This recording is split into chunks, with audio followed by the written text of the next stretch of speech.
Hello and welcome. This is Kevin, also known as AWOL, and we're going to double another pattern. This time it's this one. I'm going to change the colors though, because the light blue is really close to my background stuff. So we're going to change it. Make that kind of this purpley color. And again, I'm going to try to change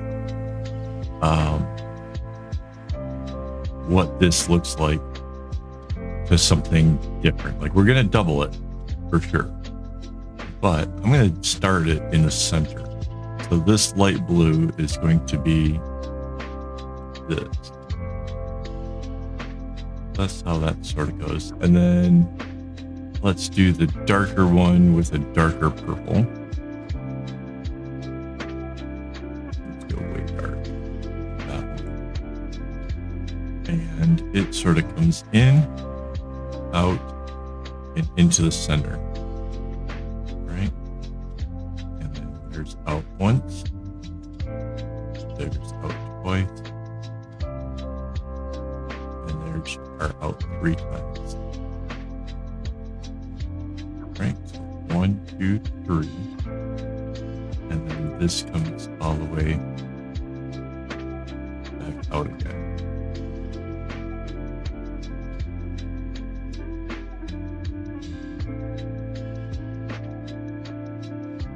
Right, if you want to see what these things look like right there, that's like this. I think we brought this one out too far. So this comes out and just kind of hugs around it and comes back in. So this dark is going to get used an awful lot.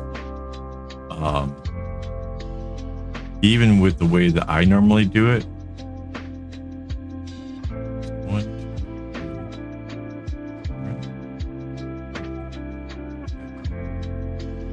Even the way that I do the long cut, this is just it being used the whole way up.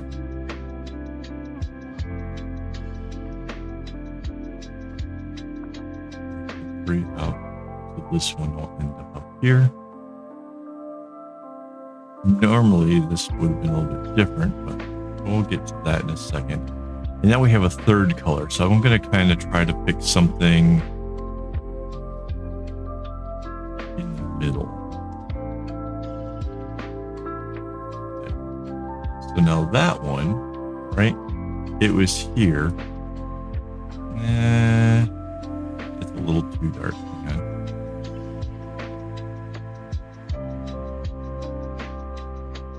It was in here. Right, 1, 2, 3, 4. 1, 2, 3, 4. It was here. So if it was doubled, it would probably look like that. And that means this one go this way. In here would be these.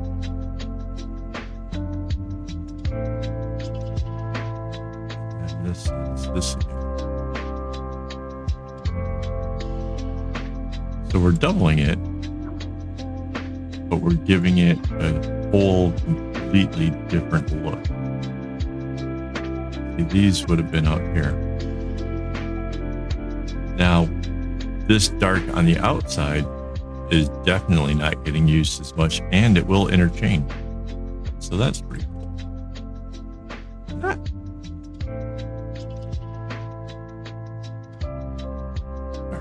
I'm cool with this being the middle one. I think the light one is going to be our problem. It just has to be brighter and easier to tell the difference of. Otherwise, when we go to make this, it'll just be hard.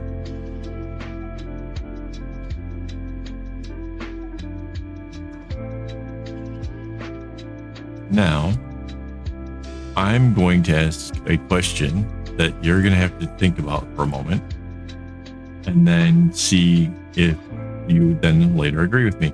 if you were going to start to fill in this bit with the strings, how they go underneath, which one would you start with, right? Which one would make this the easiest? Now, mind you, I'm only coloring in the quarter because I can copy and paste it. So that'll be fine. But which one would you start with? Me? I am going to start with the start because it just is up on top the whole way. It's going to be really, really easy for me to see where it's coming from, where it's going. And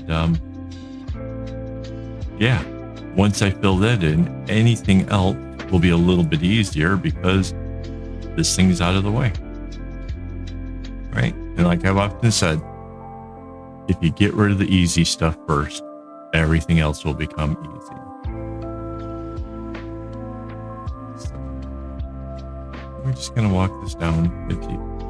This is really the easiest part of this one.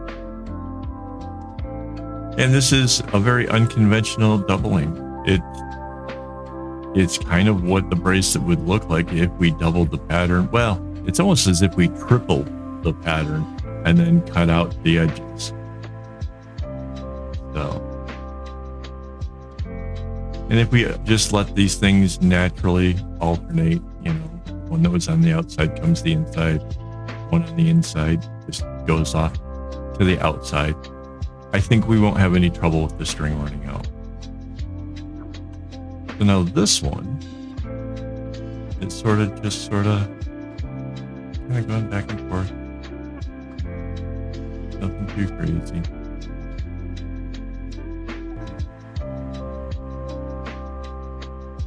Like that. And this light one out here, it's gonna kind of bounce around inside this.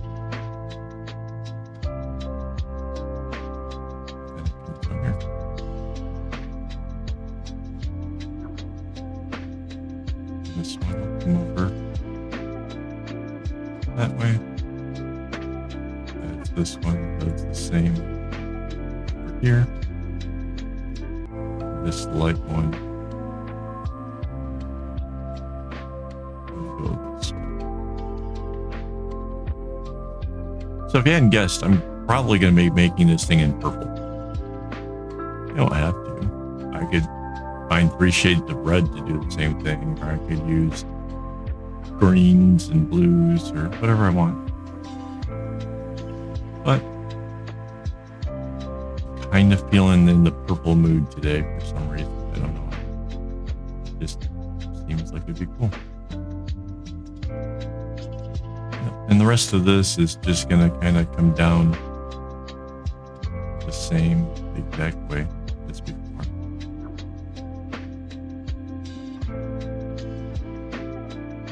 Lots of zigzags, lots of stuff. You're going to have to really mind how you do the tension so that the bracelet comes out looking nice and straight, because it's these kind of bracelets that can get really wonky really fast. So, good practice if you're, you know, a little bit intimidated by the advanced ones. It's good practice for that. Not too many strings. You don't have to fret over how big it is or anything.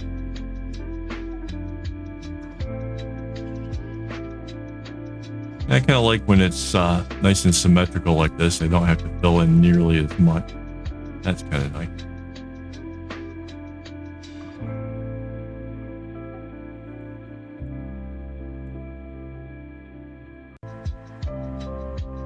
So, from what we started with to what we end up with, going to be completely so different.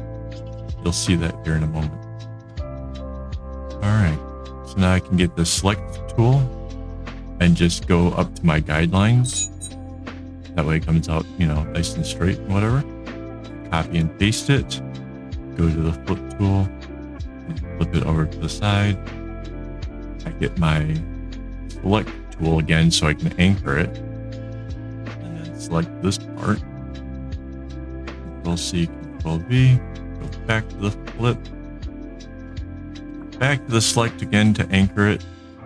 And there's our whole bracelet. So you can see it is still the same thing doubled. It's just a different way of doubling it. So hopefully you learned something there. Hopefully you enjoy the pattern. If you make it, I'd love to see it. You can always share that with me over on Discord. And before I go, I do want to thank my Patreon members and my YouTube members for helping me to be able to buy this floss and do all the things that I do, because I like what I do. And obviously they do as well, so much so that they help financially make this whole thing feasible. So thank you guys very, very much. And yeah, I will be back tomorrow to show you how this thing turned out. So yeah, as always, don't get your strings in a bunch.